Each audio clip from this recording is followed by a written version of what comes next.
Hello.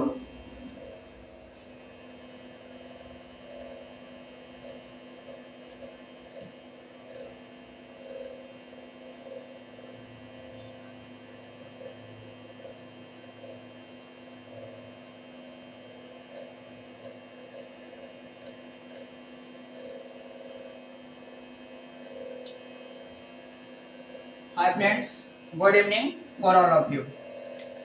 आप लोग कैसे हैं? अच्छे होंगे मेरे समझ से। चलिए, पीछे तब ऑडिबल है मेरे भाई से? अगर ऑडिबल है पीछे क्लास के बच्चे तो हैंड ओवर करें, हम समझ जाएं कि आप मेरे भाई से ऑडिबल हैं। क्योंकि मैं हूँ जम्मू, आप हैं निकोबार, तो मेरे वॉइस तुम्हारे वॉइस मेरे तक नहीं पहुंच पाएगी, लेकिन मेरे वॉइस आप तक पहुंच पाएगी। जैसा कि आज थंबनेल के माध्यम से समझ में कि गवर्नेंस के कुछ टॉपिक लेकर आए हैं जो पंचायती राज व्यवस्था, पीआरआईज और नगर इंस्टीट्यूशन में बहुत काम की बातें होती है, कंफ्यूजन की बातें होती है, तो उसी को लेकर हम आपके बीच आए हैं। उसी को समझाएंगे, लिखाएंगे और आप लोगों को अंडरस्टैंडिंग करवाएंगे। तो इससे पहले एक कुछ इम्पोर्टेंट बात है जो हर व्यक्ति, हर छात्र के जीवन में ये देखने को मिलती है। असफलता एक चुनौती है, असफलता एक चुनौती है, इसे स्वीकार करो।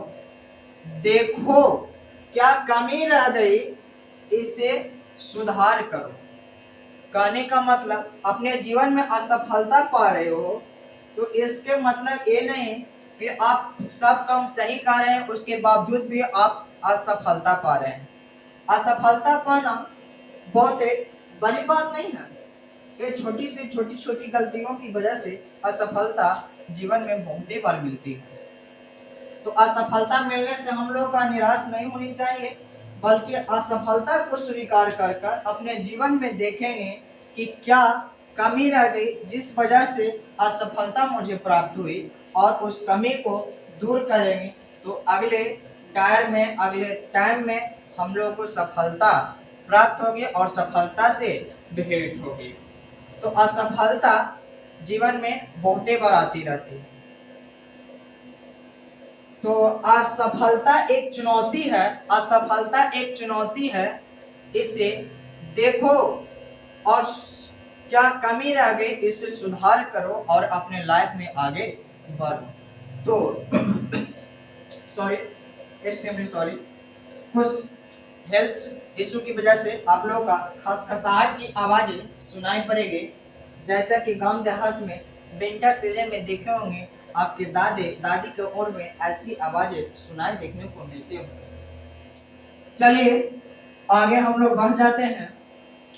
तो आज का टॉपिक है 73वें और 74वें संविधान संशोधन अधिनियम का वर्णन बाई एमसीपी मोहब्बत द्वारा आप लोग का वर्णन किया जाएगा।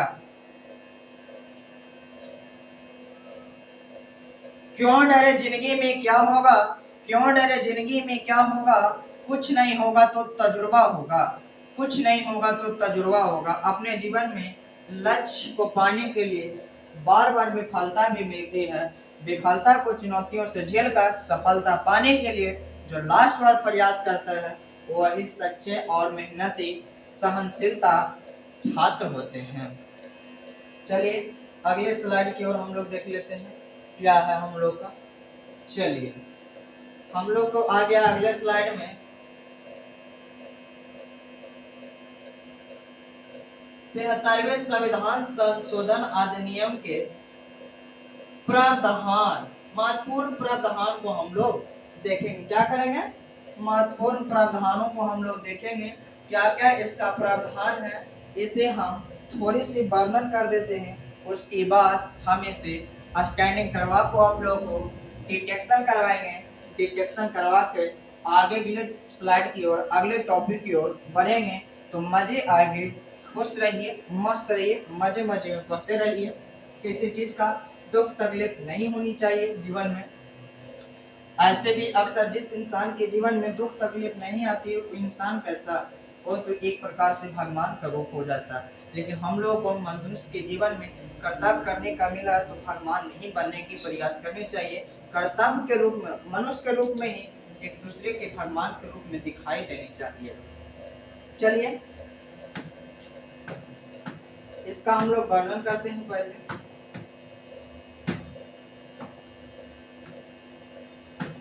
चलिए, संविधान संशोधन अधिनियम के महत्वपूर्ण प्रावधान, इसमें भाग 9 को शामिल किया गया है अलग से। आप बोलिएगा कि संविधान में तो 22 भाग तो होते ही हैं, तो अलग से क्यों प्रावधान किए गए हैं? तो कुछ भाग को कैंसिल करके फिर बाद में संशोधन करके और इसको भाग 9 को शामिल की गई है। इसमें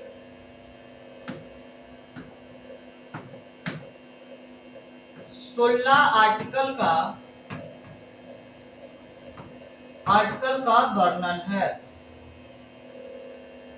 सॉरी नीचे लिख देते हैं। 16 आर्टिकल का वर्णन की गई है, अर्थात 16 आर्टिकल कौन कौन सा है उससे भी हम लोग ओवरव्यू करके देख लेते हैं। तो 243 article 243 capital A, article 243 comma article 243A2, article 243 O capital O तक, यानी कि 16 आर्टिकलों का भाग 9 में 73वें संविधान संशोधन अधिनियम में वर्णन है। तो इस अधिनियम को हम लोग देखते रहेंगे, समझते रहेंगे और अपने सिलेबस की कड़ी को आगे बढ़ाते रहेंगे। कहने का मतलब, ये जो आर्टिकल है, हम लोग low level grade BC exam को तैयारी नहीं कर रहे हैं। हम लोग एक यूपीएससी सिविल सर्विस एग्जाम के प्रिपरेशन को लेकर कड़ी को आगे बढ़ा रहे हैं। तो इसमें हम लोग को आर्टिकल 243 आई 243 जे क्या कहता है ये हम लोग को नहीं देखना है, इस पे ध्यान नहीं देना है। ऐसे यूपीएससी पीटी में क्वेश्चन या तो मेंस में नहीं मांग करती है। क्वेश्चन का कंसेप्ट केवल समझनी चाहिए कि क्या क्या कहता है, कंसेप्चुअल बातें यूपीएससी पूछती है। तोते वाली बात, रटे रटावे बात नहीं पूछती है यूपीएससी सिविल सर्विस एग्जामिनेशन। एक अपने आप में वर्ल्ड का सबसे फर्स्ट एग्जाम मेरे व्यक्तिगत राय से मानी जाती है। तो चलिए आर्टिकल 243 ए 243 A2 आर्टिकल 243 ओ कैपिटल ओ है। तो समझते हैं 73वें संविधान संशोधन अधिनियम के महत्वपूर्ण प्रावधान। इसमें अलग से भाग 9 को शामिल करते हुए जिसमें 16 आर्टिकलों की वर्णन है। इस आर्टिकल को याद करने का एक ट्रिक हम आप लोग का देते हैं, इस ट्रिक के माध्यम से आप याद कर सकते हैं। आप रीजनिंग में पढ़े होंगे ई ज्योति,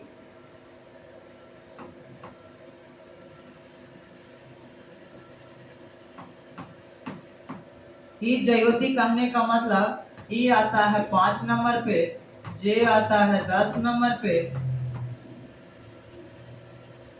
जे आता है 10 नंबर पे, ओ आता है 15 नंबर पे, टी आता है 20 नंबर पे, बाई आता है 25 नंबर पे।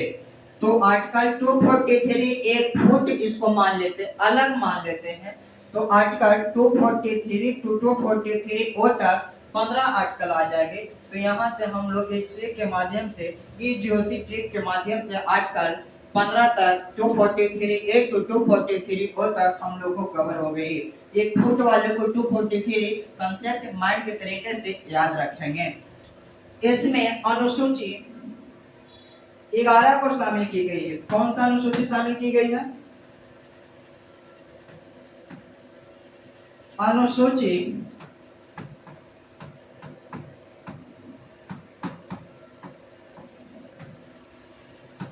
11 को शामिल किया गया है इसमें, जिसमें 29 विषयों का विवरण दिया गया है।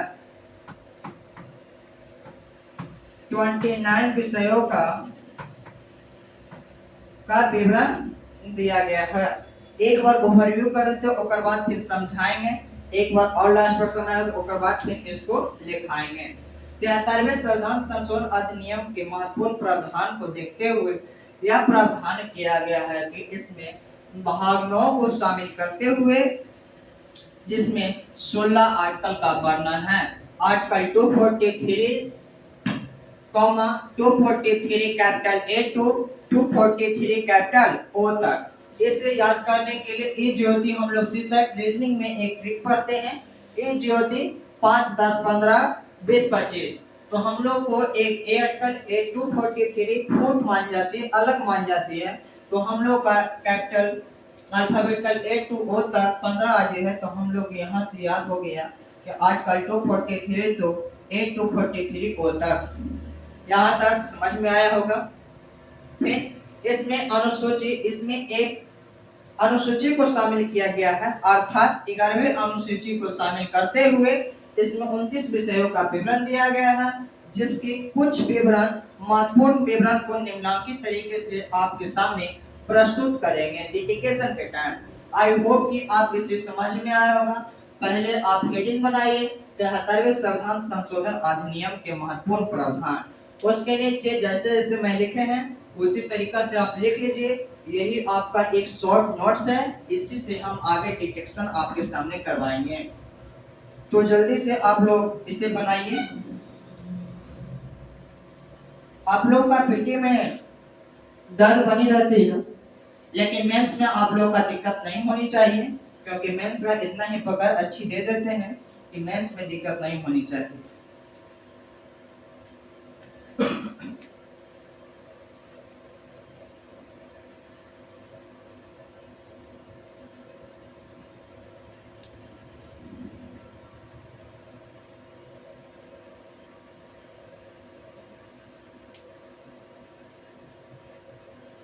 चलिए आप डिटेक्शन के लिए तैयार हो जाइए।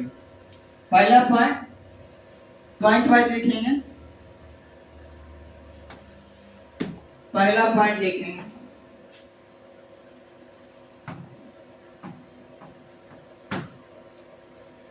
इसमें भावनाओं को शामिल करते हुए, इसमें भावनाओं को शामिल करते हुए 16 आर्टिकल का करते हुए 16 आर्टिकल का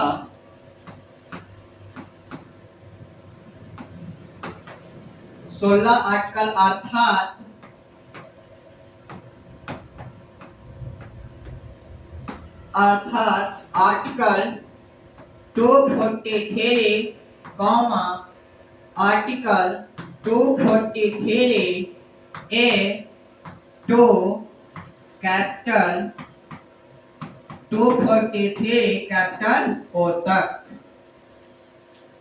अर्थात फिर से सुनिए, इसके माध्यम से 73वें संविधान संशोधन अधिनियम के महत्वपूर्ण प्रावधान के माध्यम से भावनाओं को शामिल करते हुए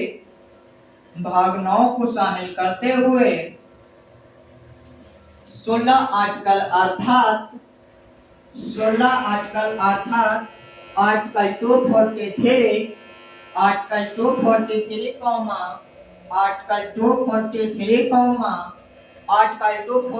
कैपिटल है, आर्टिकल 243 कैपिटल है टू आर्टिकल 243 कैपिटल ओ तक रखा गया है।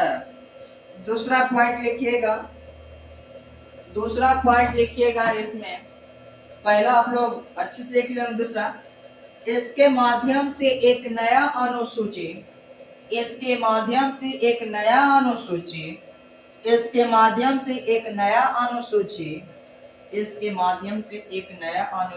अर्थात 11वीं अनुसूची को शामिल करते हुए इसमें 29 विषयों का विवरण रखे गए हैं। इसके माध्यम से एक नए अनुसूची को शामिल करते हुए अर्थात 11वीं अनुसूची को शामिल किए हैं, जिसमें 29 विषयों का 11वीं अनुसूची में 29 विषयों का विवरण रखे गए हैं, जिसके कुछ महत्वपूर्ण विवरण निम्नलिखित है। जिसमें कुछ महत्वपूर्ण विवरण निम्नलिखित है। जिसके कुछ महत्वपूर्ण विवरण निम्नलिखित है। अब लिख लीजिए 2 के ए में, स्मॉल ए में, भूमि सुधार। पहला भूमि सुधार, दूसरा सामाजिक वानिकी, तीसरा यानी स्मॉल सी में जन वितरण प्रणाली, ब्रैकेट में पीडीएस लिखना है। जन वितरण प्रणाली ब्रैकेट में पीडीएस लिखना है। जन वितरण प्रणाली ब्रैकेट में पीडीएस लिखना है। अगला लिखेंगे कैपिटल स्मॉल डी में प्राथमिक हेल्थ सेंटर।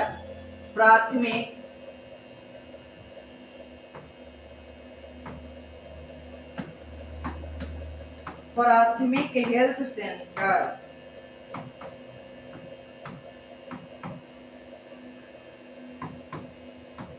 प्राथमिक हेल्थ सेंटर को इसमें शामिल किया गया है। एक पॉइंट और लिखिए स्मॉल ए में ग्रामीण निवारण के कार्यक्रम ब्रैकेट में ग्रामीण क्षेत्रों में। ग्रामीण निवारण के कार्यक्रम ब्रैकेट में ग्रामीण क्षेत्रों में। ग्रामीण निवारण के कार्यक्रम ब्रैकेट में ग्रामीण क्षेत्रों में। चलिए, आई होप कि आप लोग का इतना समझ में अच्छे से आया होगा। अगले टॉपिक की ओर हम लोग बढ़ते हैं। अगला टॉपिक हम लोग का क्या आ रहा है उसे समझते हैं। अगला स्लाइड की ओर बढ़ते हैं हम लोग। चलिए, आ गया हम लोग का स्लाइड।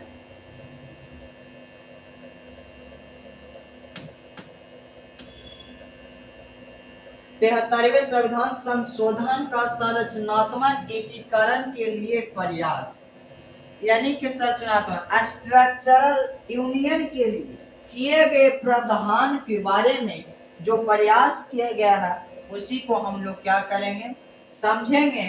तो इसे समझने के लिए पहले ध्यान से सुनिए और समझिए। इसे लिखने पे उतना ध्यान मत दिया कीजिए। चलिए, यह एक प्रकार का त्रिस्तरीय, कौन सा स्तरीय?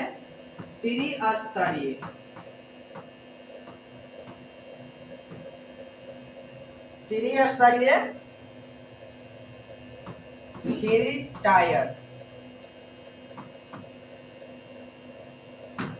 टायर एक प्रकार से संस्था।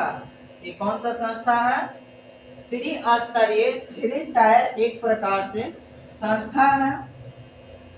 एक प्रकार से क्या है? संस्था है। इसी एक फिगर के माध्यम से हम लोग समझते हैं।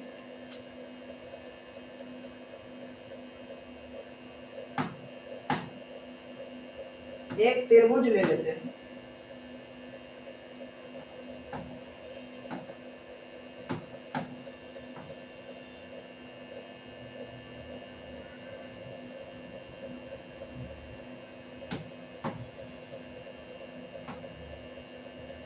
चलिए, इसे समझते हैं। यहाँ पे जिला को रख देते हैं। यहाँ पे हम लोग मध्यवर्ती स्तर को रख देते हैं।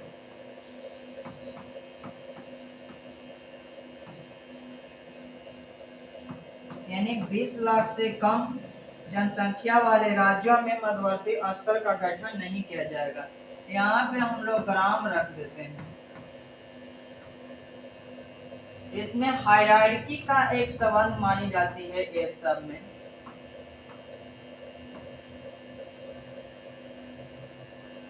हायरार्की ऊपर लिख देते हैं इसको, हायरार्की यानी सोपान क्रम।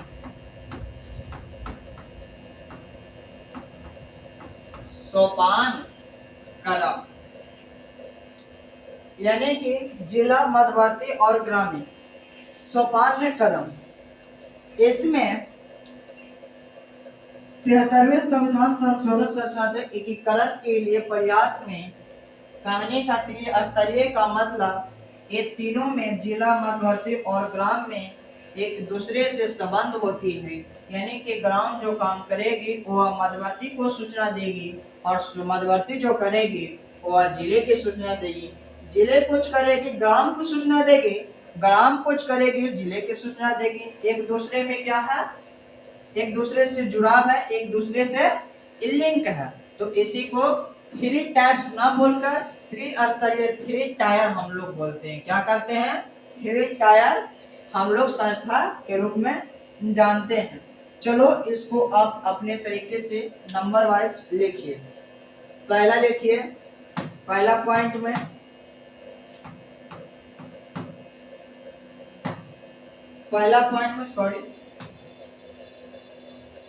पहला पॉइंट में लिखिएगा 73वां संविधान संशोधन भारत में, 73वां संविधान संशोधन भारत में त्रिस्तरीय पंचायती राज व्यवस्था को सुनिश्चित करता है।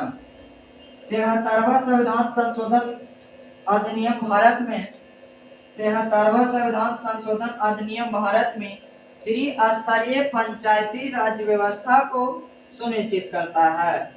पंचायती राज व्यवस्था को सुनिश्चित करता है, पंचायती राज व्यवस्था को सुनिश्चित करता है।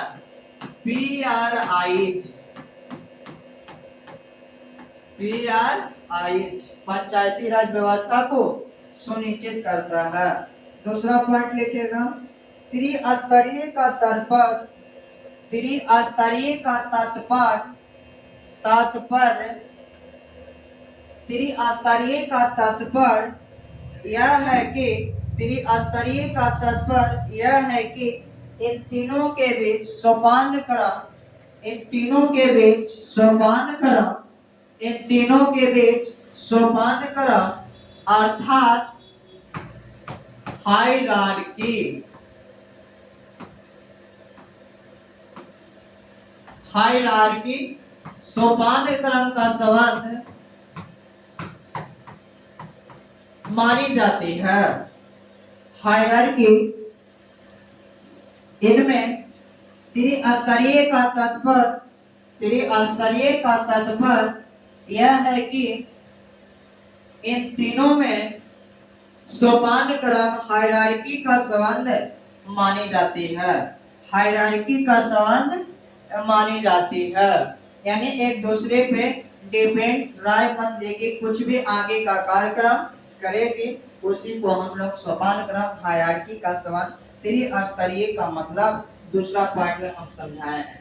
इसे आप एक फिगर के माध्यम से बना लीजिए तो आप लोग के लिए बेहतर होगी। यहाँ पे किचकुच हो गया, मैं आप लोग का फिर से बनवा देते हैं। चलिए सॉरी, सॉरी।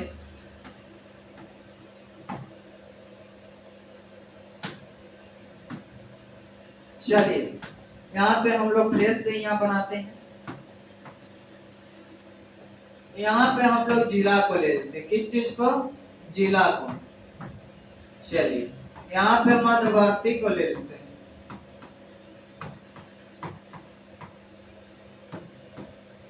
मध्यवर्ती, यहाँ पे हम लोग ग्राम को ले लेंगे।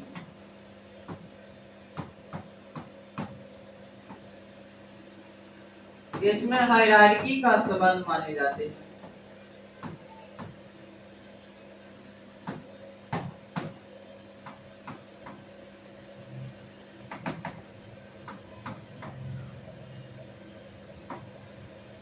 हायरार्की यानी सोपान क्रम।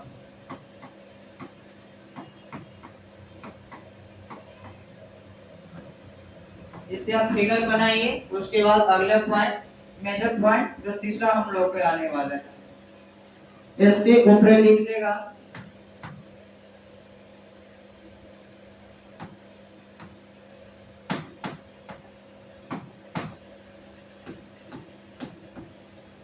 Three tier. त्रिस्तरीय।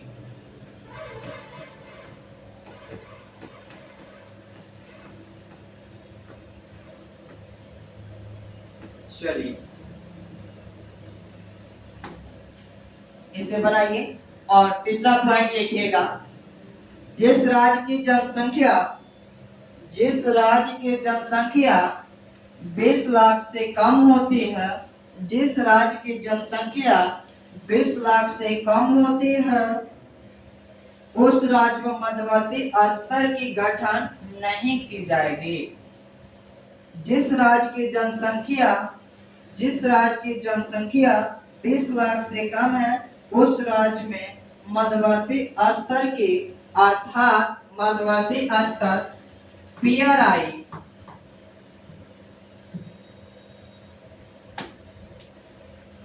जिस राज्य की जनसंख्या 20 लाख से कम होती है, उस राज्य मध्यवर्ती स्तर की PRI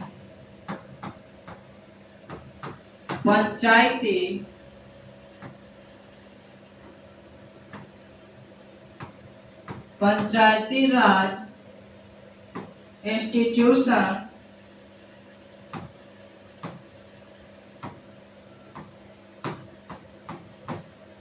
का गठन नहीं होगा। कहने का मतलब जिस राज्य की जनसंख्या 20 लाख से कम है, उस राज्य में PRI पंचायती राज इंस्टीट्यूशन पंचायती राज व्यवस्था का गठन नहीं होगी। एक नोट पॉइंट लिखिएगा, यहाँ पे नोट पॉइंट करके लिखिए। चलिए लिखिए, इन तीनों का उपयुक्त तीनों स्तर का नामकरण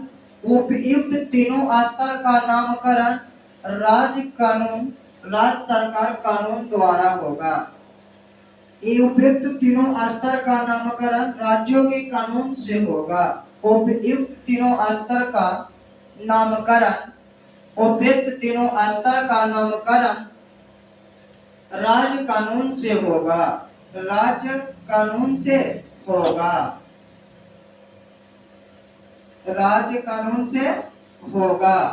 चलिए अगले स्लाइड की ओर हम लोग बढ़ते हैं। अगला स्लाइड हम लोग का क्या आ रहा है उसे हम लोग देखते हैं। चलिए अगला स्लाइड आ गया हम लोगों का इलेक्शन यानी कि चुनाव, यानी 73वें संविधान संशोधन अधिनियम में तीनों स्तरों की चुनाव किस प्रकार की जाती है, किसके द्वारा होती है, उसी को हम लोग देखेंगे। तो पहला समझेंगे, उसके बाद लिखेंगे। चलिए इसका चुनाव में सदस्यों को अगर चुनाव किया जाए तो प्रत्यक्ष रूप से किया जाएगा, डायरेक्ट किया जाएगा।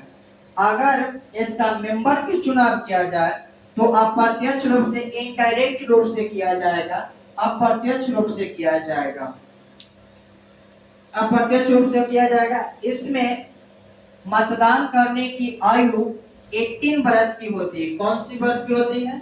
18 वर्ष की होती है। लिख देते हैं सदस्यों का प्रत्यक्ष रूप से, अध्यक्ष का चुनाव अप्रत्यक्ष रूप से, मतदान का उम्र, यही आप लोग का शॉर्ट नोट्स है, 18 वर्ष। अध्यक्ष बनने का उम्र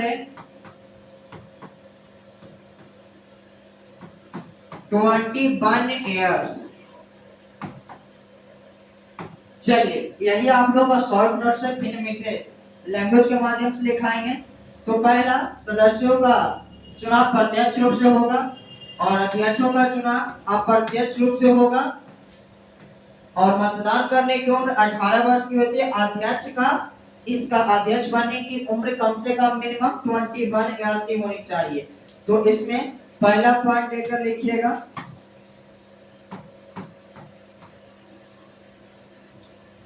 इसमें सदस्यों का चुनाव त्रिस्तरीय पर चुनाव, सदस्यों के लिए त्रिस्तरीय पर चुनाव, एक्सट्रीमली सॉरी, फिर से लिखिए, थोड़ी सी मिस्टेक हो गई, एक्सट्रीमली सॉरी।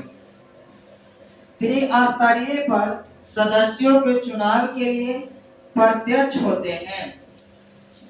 त्रिस्तरीय पर सदस्यों के चुनाव के लिए प्रत्यक्ष होते हैं। दूसरा पॉइंट देकर लिखेगा, दूसरा पॉइंट देकर लिखिएगा, जिले स्तर और मध्यवर्ती स्तर पर, जिले स्तर और मध्यवर्ती स्तर पर अध्यक्ष का चुनाव अप्रत्यक्ष होता है। जिले स्तर और मध्यवर्ती स्तर पर अध्यक्ष का चुनाव अप्रत्यक्ष होता है। तीसरा पॉइंट देकर लिखिएगा, ग्राम स्तर पर, ग्राम स्तर की पंचायती राज व्यवस्था, ग्राम स्तर की पीआरआई पंचायती राज इंस्टीट्यूशन, ग्राम स्तर की पंचायती राज व्यवस्था, ग्राम स्तर की पंचायती राज व्यवस्था के अध्यक्ष का चुनाव, ग्राम स्तर की पंचायती राज व्यवस्था के अध्यक्ष का चुनाव वैसे होगा, ग्राम स्तर की पंचायती राज व्यवस्था के अध्यक्ष का चुनाव वैसे होगा जैसे राज्य सरकार कानून बनाएगा। ग्राम स्तर की पंचायती राज व्यवस्था का चुनाव वैसे होगा जैसे राज्य सरकार कानून बनाएगा। चलिए अगला पॉइंट लिखिएगा, पॉइंट नंबर 4, त्रिस्तरीय में मतदान करने की आयु, त्रिस्तरीय में मतदान करने की आयु 18 वर्ष की होती है। मतदान करने की आयु 18 वर्ष की तथा अध्यक्ष बनने के लिए न्यूनतम आयु, तथा अध्यक्ष बनने के लिए न्यूनतम आयु, तथा अध्यक्ष बनने के लिए न्यूनतम आयु, तथा अध्यक्ष बनने के लिए न्यूनतम आयु 21 वर्ष की होती है।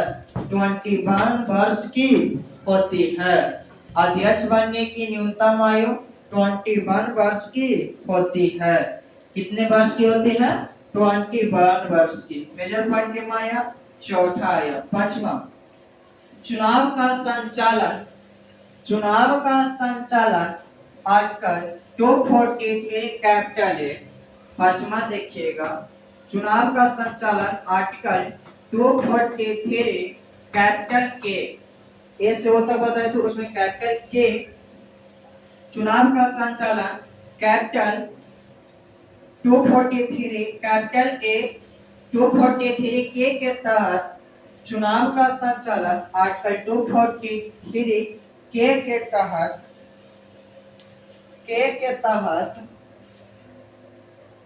राज्य चुनाव आयोग द्वारा होता है। राज्य चुनाव आयोग द्वारा होता है। राज्य चुनाव आयोग द्वारा होता है। जो पीआरआई पंचायती राज इंस्टीट्यूशन, जो पीआरआई के लिए निर्वाचन नियमावली तैयार करता है, जो पीआरआई पंचायती राज व्यवस्था के लिए निर्वाचन के लिए नियमावली तैयार करता है, नियमावली को तैयार करता है और चुनाव को संपन्न करवाता है, और चुनाव को संपन्न करवाता है। अगला मेजर पॉइंट की ओर बढ़ेंगे हम लोग। आरपीए 1951 स्थानीय निकायों के लिए, आरपीए 1951 स्थानीय निकायों के लिए, स्थानीय निकायों के लिए कार्य नहीं करता है। आरपीए 1951 स्थानीय निकायों के लिए कार्य नहीं करता है।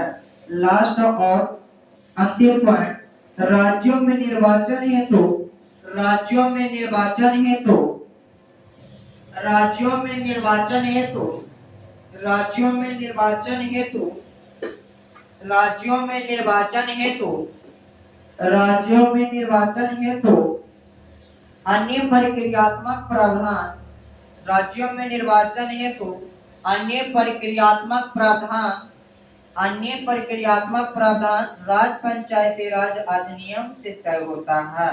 राज्यों में निर्वाचन हेतु, राज्यों में निर्वाचन हेतु अन्य प्रक्रियात्मक प्रावधान, अन्य प्रक्रियात्मक प्रावधान राज्य पंचायती राज अधिनियम से तय होता है।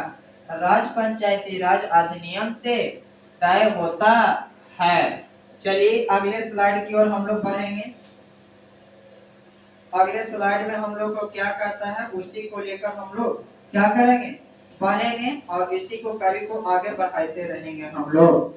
तो चलिए अगला कार्य हम लोग को क्या आ रहा है इसे हम लोग देख लेते हैं स्लाइड के माध्यम से। चुनाव हो गया। अब चलते हैं हम लोग कहाँ पे चलते हैं, कार्यकाल पे। कहाँ पे, कार्यकाल पे। थोड़ा कार्यकाल भी इसका देख लेते हैं, इसका कार्यकाल क्या होता है। तो इसका कार्यकाल हम लोग देख लेते हैं क्या होता है कार्यकाल। आप लोग हेडिंग बनाइए 73वें संविधान संशोधन अधिनियम के कार्यकाल। 73वें संविधान संशोधन अधिनियम के कार्यकाल।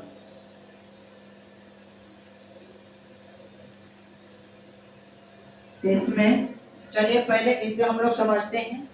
पहले इसको समझने के लिए हम लोग क्या करेंगे देख लेते हैं। पहले इसको समझने के लिए हम लोग क्या करेंगे इसको देख लेते हैं। क्या करना चाहिए इसे समझने के लिए, कैसे इसका चुनाव का कार्यकाल होता है उसी को हम लोग देखते हैं। तो इसका कार्यकाल, इसमें तीनों स्तर की कार्यकाल 5 वर्ष की होती है। कितने वर्ष की होती है, 5 वर्ष की कार्यकाल होती है। यदि समय से पहले भंग हो जाती है, भंग हो जाती है तो अगले 6 माह के अंदर इसे चुनाव प्रक्रिया कराना होगा। बने नए पीआरआईएच संस्था शेष बचे कार्यकाल के लिए होगा। इसे भंग करने के लिए राज्य सरकार की शक्ति होती है। इसे भंग करने के लिए राज्य सरकार के पास शक्ति होती है। क्या होती है, शक्ति होती है। किसके पास होती है, राज्य सरकार के पास होती है। तो इन तीनों पॉइंट पहले लिखेंगे। तीनों स्तर का पहला पॉइंट लेकर लिखेंगे हम लोग। तीनों स्तर का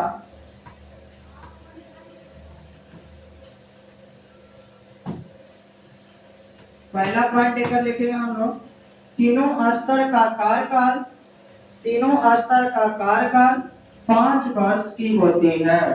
तीनों स्तर का कार्यकाल 5 वर्ष की होती है। तीनों स्तर का कार्यकाल 5 वर्ष की होती है। दूसरा पॉइंट लिखकर लिखेगा, इसे भंग करने की शक्ति, इसे भंग करने की शक्ति राज्यों के पास होता है। इसे भंग करने की शक्ति राज्यों के पास होती है। तीसरा पॉइंट लेकर लिखेंगे, इसे भंग करने की शक्ति राज्यों के पास होती है। तीसरा पॉइंट लेकर लिखेंगे, यदि समय से पहले, यदि समय से पहले पीआरआईएच पंचायती राज इंस्टीट्यूशन, हिंदी में पंचायती राज व्यवस्था, यदि समय से पहले पंचायती राज व्यवस्था भंग की जाती है, भंग की जाती है तो अगले 6 माह में इसका चुनाव कराना होगा। तो अगले 6 माह में इसका चुनाव कराना होगा। तो अगले 6 माह में इसका चुनाव कराना होगा और नए निर्वाचित संस्था, नए निर्वाचित संस्था को ब्रैकेट में पीआरआई लिखना है। नए निर्वाचित संस्था के ब्रैकेट में पीआरआई लिखना है। नए निर्वाचित संस्था के ब्रैकेट में पीआरआई बचे हुए कार्यकाल के लिए होगी, बचे हुए कार्यकाल के लिए होगी। यानी तीसरा पॉइंट यह कहता है कि अगर समय से पहले पंचायती राज व्यवस्था भंग कर दी जाती है तो अगले 6 माह में इसका चुनाव कराना होगा और बने नए संस्था पीआरआई शेष बचे कार्यकाल के लिए होगी। चलिए एक उदाहरण से समझते हैं। यदि 2 वर्ष में पीआरआई समाप्त हो जाती है, उदाहरण से समझिए, उदाहरण लिखिए। यदि 2 वर्ष में पीआरआई भंग हो जाती है, यदि 2 वर्ष में पीआरआई भंग कर दी जाती है, अपने आप नहीं होगी, इसे करना होगा या तो राज्य सरकार करेगी या तो कोई करेगी। यदि पीआरआई 2 साल में बहाल कर दी जाती है, तो अगले 6 माह में इसे चुनाव कराना होगा। अगले 6 माह में इसे चुनाव कराना होगा। शेष बचे 2.5 यानी 2.5 वर्ष के लिए बनी नई संस्था पीआरआई होगी। बनी नई संस्था पीआरआई होगी। चलिए अगला पॉइंट हम लोग लिख लेते हैं। 2 नोट पॉइंट लिखिए, नोट पॉइंट 1 और नोट पॉइंट 2 लिख लेंगे। नोट पॉइंट 1 और नोट पॉइंट 2 पहला लिखेंगे, यदि 6 माह के अंदर, यदि अंतिम से 6 माह के अंदर पीआरआई को भंग कर दी जाती है, यदि अंतिम से 6 माह के अंदर पीआरआई को भंग कर दी जाती है, यदि अंतिम से 6 माह के अंदर पीआरआई को भंग कर दी जाती है, तो बनी नई पीआरआई संस्था अगले 5 वर्ष के लिए होगी। बनी नई पीआरआई संस्था अगले 5 वर्ष के लिए होगी। चलिए दूसरा पॉइंट, उपयुक्त व्यवस्था इस वजह से की गई है, उपयुक्त व्यवस्था इस वजह से की गई है, उपयुक्त व्यवस्था इस वजह से की गई है ताकि कार्यकाल की स्थिरता बनी रहे। उपयुक्त व्यवस्था इस वजह से की गई है ताकि कार्यकाल बनी रहे। उपयुक्त व्यवस्था इस वजह से की गई है ताकि इसका कार्यकाल बनी रहे। अगला स्लाइड की ओर हम लोग बढ़ते हैं। देखते हैं अगला स्लाइड हम लोग को क्या आ रहा है। अगला स्लाइड में हम लोग को क्या आ रहा है, उसी को आगे कड़ी को बढ़ाते हुए हम लोग देखते हैं। तो अगला स्लाइड में हम लोगों का देख लेते हैं क्या आ रहा है। चलिए हम लोग का बहुत ही अच्छी टॉपिक आया है 73वें संविधान संशोधन अधिनियम में संरक्षण के बारे में, आरक्षण के कुछ मुद्दों पर हम लोग बात करेंगे। क्या करेंगे? मुद्दों पर हम लोग बात करेंगे। तो इसमें पॉइंट वाइज पॉइंट लिखेंगे हम लोग, इसमें पॉइंट बाय पॉइंट लिखेंगे। पहला पॉइंट देकर लिखेंगे, पहला पॉइंट 73वां संविधान संशोधन अधिनियम। 73वां संविधान संशोधन अधिनियम में अधिनियम SC ST, schedule caste, schedule tribe, SC ST 73वां संविधान संशोधन अधिनियम में एसी एसटी और महिलाओं के लिए 1/3 आरक्षण के प्रावधान दिया गया है, किया गया है, आरक्षण का प्रावधान किया गया है। 73वें संविधान संशोधन अधिनियम में एससी एसटी और 1/3 महिलाओं के लिए आरक्षण देता है। दूसरा पॉइंट लेकर लिखिएगा, ये पहला पॉइंट हुआ। दूसरा पॉइंट लिखेगा, ओबीसी को आरक्षण नहीं दिया गया है, ओबीसी को आरक्षण नहीं दिया गया है, ओबीसी को आरक्षण नहीं दिया गया है, किंतु यदि राज्य सरकार चाहे तो, किंतु यदि राज्य सरकार चाहे तो, किंतु यदि राज्य सरकार चाहे तो राज्य कानून से, ये किंतु यदि राज्य सरकार चाहे तो राज्य कानून से ओबीसी को आरक्षण दे सकता है। ओबीसी को आरक्षण नहीं दिया गया है, किंतु राज्य सरकार चाहे तो ओबीसी संस्था से ओबीसी को आरक्षण दिला सकता है। तीसरा पॉइंट लेकर लिखेंगे, पीआरआई में महिलाओं को आरक्षण दिया गया है, पंचायती राज व्यवस्था में महिलाओं को आरक्षण दिया गया है, जिसमें सभी वर्गों को शामिल किया गया है। पीआरआई में पंचायती राज व्यवस्था को शामिल किया गया, पंचायती राज व्यवस्था में महिलाओं को आरक्षण दिया गया है, जिसमें सभी वर्गों को शामिल किया गया है, जिसमें सभी वर्गों का शामिल किया गया है।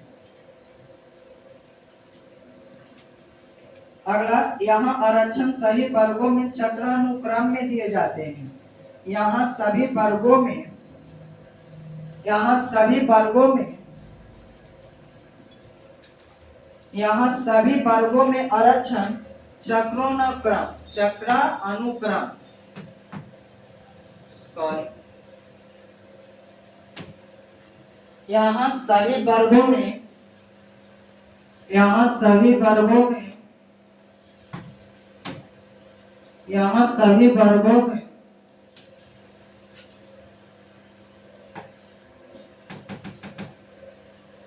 यहाँ सभी वर्गों में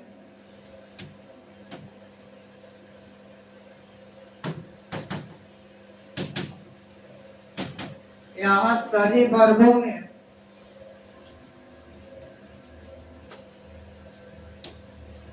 यहाँ सभी वर्गों में चक्रानुक्रम के तहत आरक्षण दिया गया है। यहाँ सभी वर्गों में चक्रानुक्रम के तहत आरक्षण दिया गया है। चक्रानुक्रम के तहत आरक्षण दिया गया है। चलिए हम लोग का स्लाइड आ गया है वापस से। हम लोग को कौन सा स्लाइड पे अभी थे, चलिए इस पे थे, चलिए सॉरी इससे अगले वाले स्लाइड पे इस पे थे। चक्रानुक्रम बाई रोटेशन, चक्रानुक्रम चक्रानुक्रम बाई रोटेशन,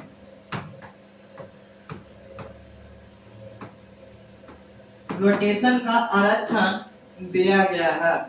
अगला पॉइंट लिखिएगा, अगला जो भी पॉइंट आ रही होगी उसे आगे बढ़ाइए। चलिए इसमें भी दो नोट पॉइंट लिखते हैं, केवल दो नोट पॉइंट लिखते हैं। पहला नोट पॉइंट लेकर लिखिएगा नोट N1 और N2। तो पहला हम लोग लिखेंगे लोकसभा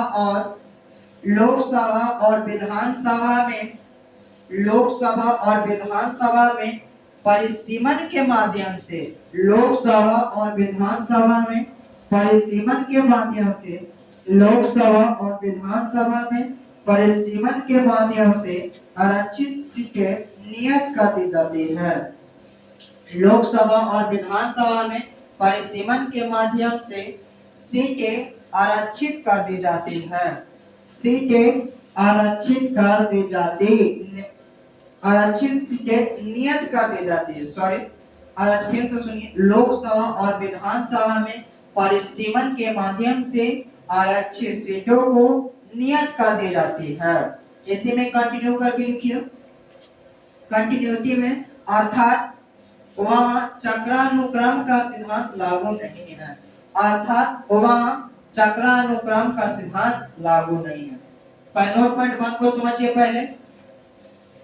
नोट पॉइंट 1 का था लोकसभा और विधानसभा में जो आरक्षित सीटें दी जाती है उसे नियत कर दी जाती है, वहां पर चक्रानुक्रम का सिद्धांत बाई रोटेशन प्रिंसिपल का नियम लागू नहीं होता है।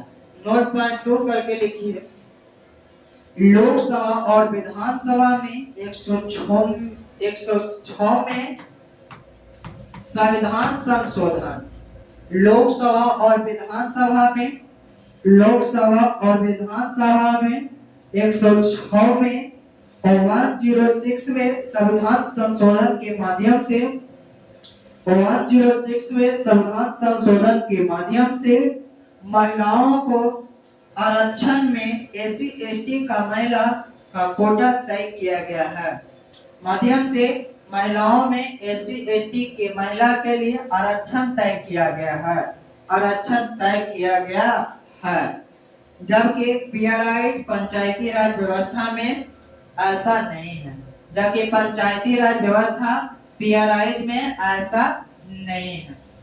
नोट पॉइंट 2 को समझिए, कारण लोकसभा और विधानसभा में 106वें संविधान संशोधन अधिनियम के माध्यम से महिलाओं के लिए, एसटी एसटी के लिए, महिलाओं एसटी एसटी के महिला का कोटा तय किया गया, जबकि पीआरआई पंचायती राज इंस्टीट्यूशन, पंचायती राज व्यवस्था में ऐसा प्रावधान नहीं किया गया है।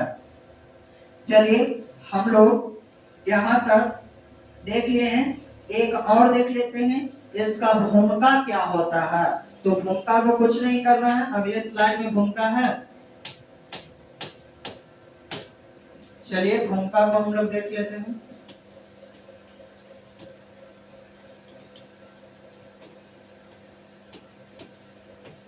और स्लाइड कहाँ गया?